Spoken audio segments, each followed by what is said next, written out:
Assalamualaikum warahmatullahi wabarakatuh. Nama saya Lutfiatun Nafiah dengan nomor induk mahasiswa 859802416. Saya mahasiswa Universitas Terbuka dari UPBJJ Palembang.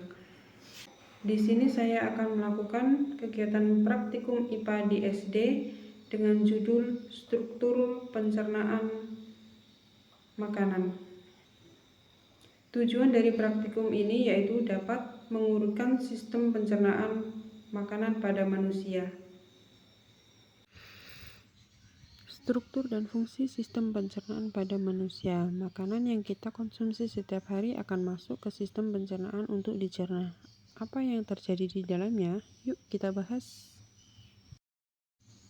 Organ sistem pencernaan manusia terdiri dari mulut, kerongkongan, lambung, usus halus, usus besar, dan juga anus. Organ sistem pencernaan manusia terbagi menjadi dua, yaitu organ pencernaan utama dan juga organ pencernaan tambahan.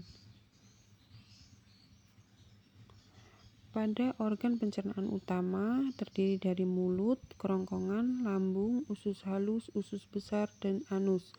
Pada organ pencernaan tambahan terdapat pada kelenjar pencernaan yang menghasilkan enzim, yaitu hati dan pankreas. Organ pencernaan utama yang pertama ada rongga mulut. Terdapat dua proses pencernaan makanan, yakni proses pencernaan mekanis dan kimiawi. Pada pencernaan mekanis, organ yang bekerja ada gigi dan lidah. Gigi mencerna makanan secara mekanis dengan cara dikunyah sampai halus agar mudah ditelan. Lidah menelan, mendorong, dan mengatur letak makanan serta sebagai indera perasa, dibantu dengan kelenjar ludah. Pada pencernaan kimiawi, organ yang bekerja adalah kelenjar ludah. Kelenjar ludah mengandung enzim petialin yang berfungsi memecah karbohidrat atau pati menjadi gula sederhana. Yang kedua ada kerongkongan, saluran sempit berbentuk pipa yang menghubungkan antara rongga mulut dengan lambung. Kontraksi otot polos pada dinding kerongkongan mengakibatkan gerak peristaltik. Yang ketiga ada lambung, kantong besar yang dindingnya bersifat elastis yang dapat direnggangkan untuk menampung makanan. Terdapat dua proses pencernaan makanan, yakni pencernaan mekanis dan kimiawi. Pencernaan lambung pada pencernaan mekanis berlangsung dengan kontraksi otot lambung yang mengaduk makanan dengan gerakan peristaltik.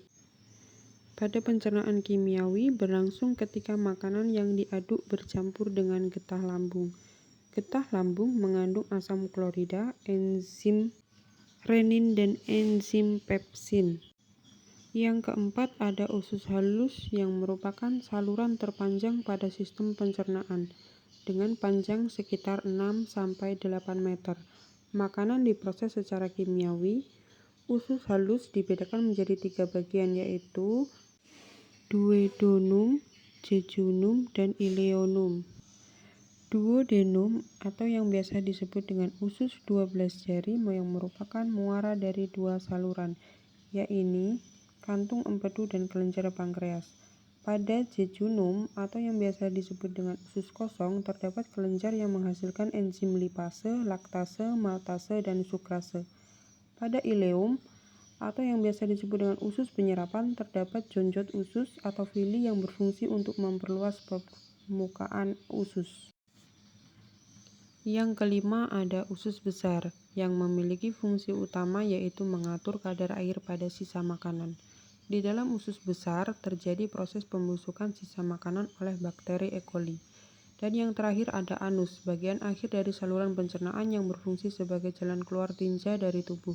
Sebelum dikeluarkan, tinja disimpan sementara di dalam rektrum. Organ pencernaan tambahan yaitu terdiri dari hati, kelenjar terbesar dalam tubuh yang menghasilkan getah empedu. Getah empedu mengandung garam empedu, bilirubin, dan elektrolit.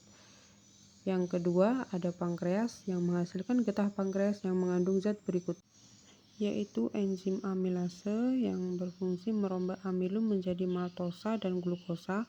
Yang kedua, enzim tripsin yang berfungsi merombak protein menjadi asam amino. Dan yang ketiga, enzim lipase yang berfungsi merombak lemak menjadi asam lemak dan gliserol. Jadi, kesimpulannya, pencernaan makanan terdiri dari mulut, kerongkongan, lambung, usus halus, usus besar, dan anus. Dan juga ada organ pendukung yaitu hati dan pankreas.